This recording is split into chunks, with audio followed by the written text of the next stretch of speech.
Hello and welcome back to our channel. Today, we are delving into a topic of immense historical and spiritual significance, the final hours of Jesus of Nazareth, often referred to as the Passion of the Christ. This period, from the Last Supper to his crucifixion and resurrection, has been a cornerstone of Christian faith for over 2 millennia and has inspired countless works of art, literature, and film. It's a story that transcends religious boundaries, speaking to universal themes of sacrifice, love, betrayal, and redemption. Ho, ho, ho!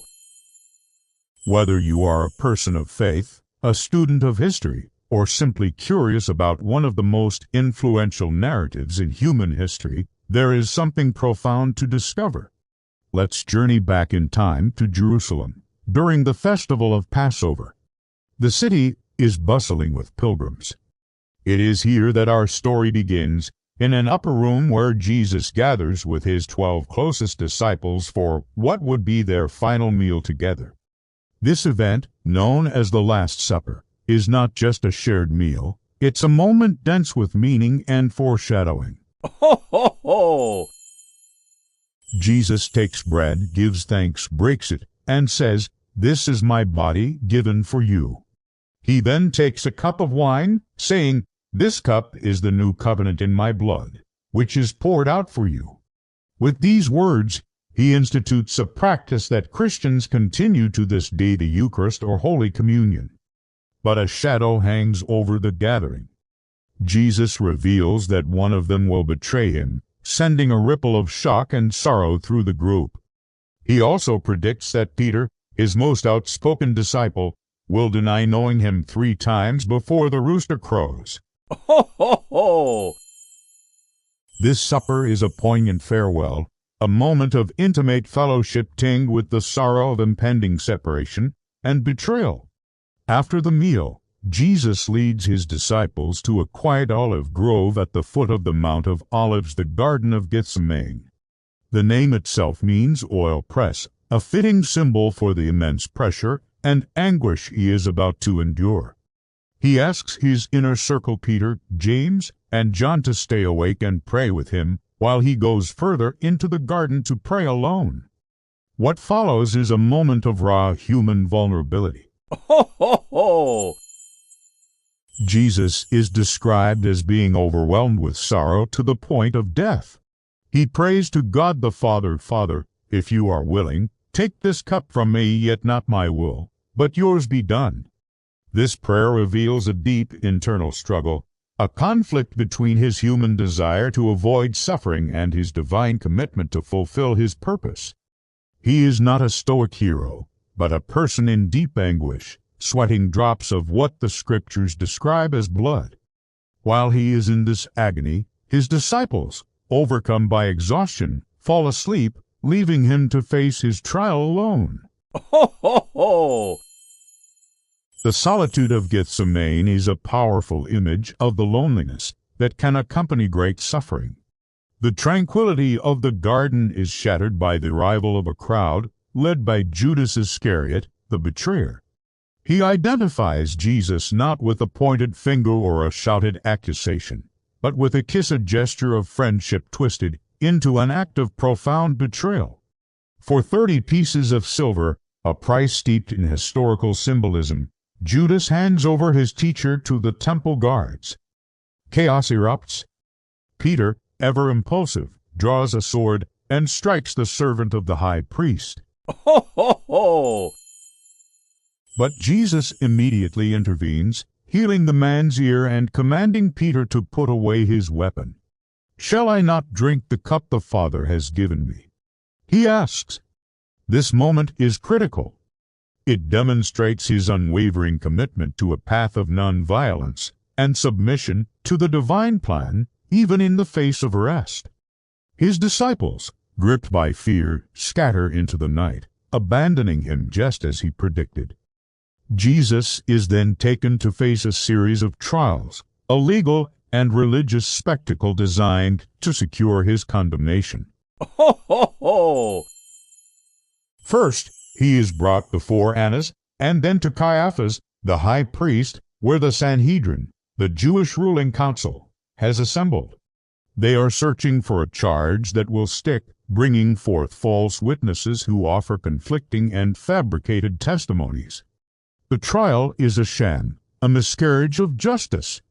Throughout the interrogation, Jesus remains largely silent, a quiet dignity in the face of accusation. Finally, Caiaphas puts the question to him directly, "Are you the Christ, the Son of the Blessed One?" Jesus' reply is clear and unambiguous, "I am." Ho, ho, ho! This declaration is immediately seized upon as blasphemy, a crime punishable by death under Jewish law. The council condemns him, and the guards begin to mock, blindfold, and beat him.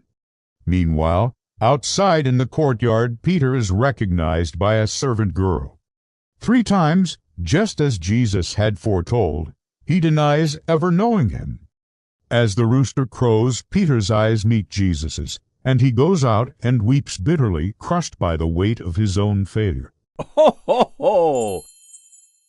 Because the Sanhedrin lacked the authority under Roman rule to carry out a death sentence, they bring Jesus to the Roman governor, Pontius Pilate, at dawn. The charge is no longer religious blasphemy, but political sedition.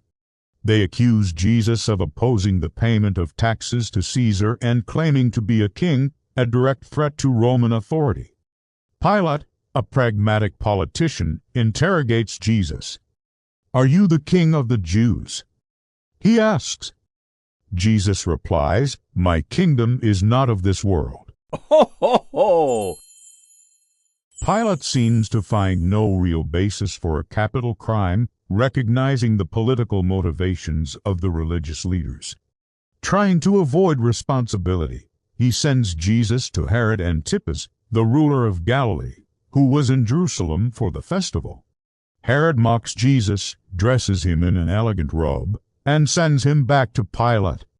Caught between his own judgment and the demands of the volatile crowd, Pilate makes a last-ditch effort. He offers the people a choice: release Jesus or release Barabbas, a man imprisoned for insurrection and murder. Ho, ho, ho! To his astonishment, the crowd, incited by the chief priests, shouts for Barabbas to be released and for Jesus to be crucified.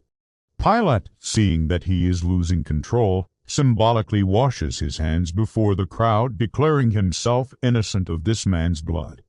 Yet, he ultimately yields to their demand.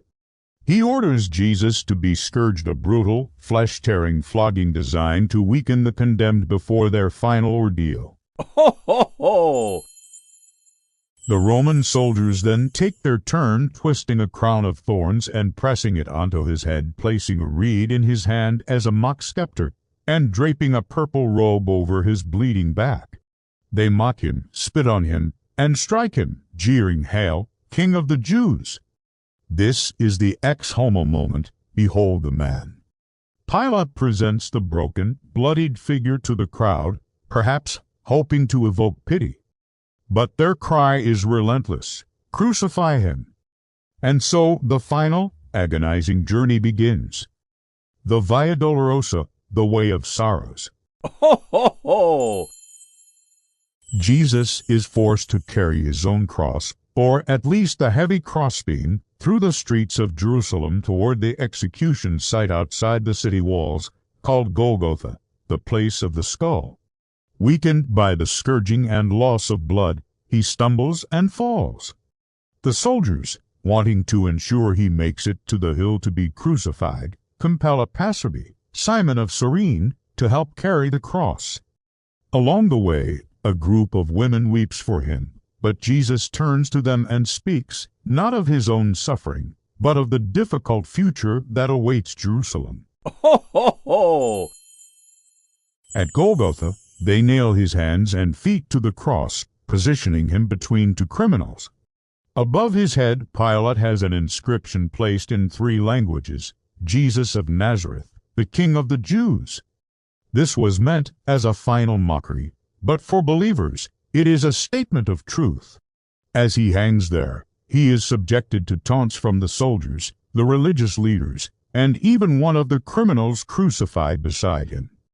Yet, in the midst of this unimaginable agony, his words are of forgiveness. "Father, forgive them, for they do not know what they are doing." Ho, ho, ho! He comforts the other criminal, the one who recognizes his innocence, promising him, "Truly I tell you, today you will be with me in paradise." He also ensures his mother, Mary, who is watching in anguish at the foot of the cross, will be cared for, entrusting her to his beloved disciple John. For hours he endures. Around noon, the sky darkens over the land.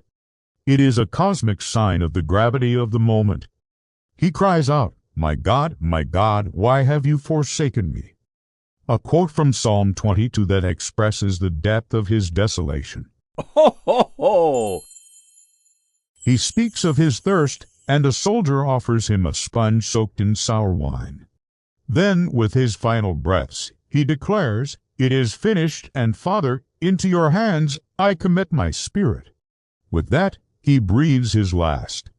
At that very moment, the Gospels record that the curtain in the temple, which separated the Holy of Holies from the rest of the sanctuary, was torn into from top to bottom. The earth shook, and a Roman centurion, a hardened soldier overseeing the execution, looked on and declared, "Truly this was the Son of God." Ho, ho, ho! The Passion doesn't end with death. Because the Sabbath was approaching, the bodies had to be taken down. To hasten death, the soldiers broke the legs of the two criminals, but when they came to Jesus, they saw he was already dead. Instead, one soldier pierced his side with a spear, and a flow of blood and water came out. Joseph of Arimathea, a respected member of the council and a secret follower of Jesus, bravely went to Pilate and asked for the body. He, along with Nicodemus, prepared the body for burial and laid it in a new tomb carved out of rock. Ho, ho, ho! They rolled a large stone across the entrance, and the story seemed to be over. But 3 days later, on a Sunday morning, when women went to the tomb to anoint the body, they found the stone rolled away and the tomb empty. An angel announced the incredible news, "He is not here, he has risen," just as he said. This is the resurrection, the ultimate triumph of life over death, hope over despair, and the foundational belief of the Christian faith.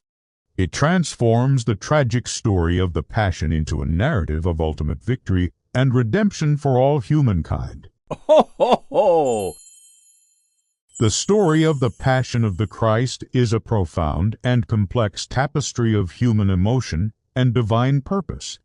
It continues to challenge, inspire, and move people across the globe. Thank you so much for joining me on this deep dive today.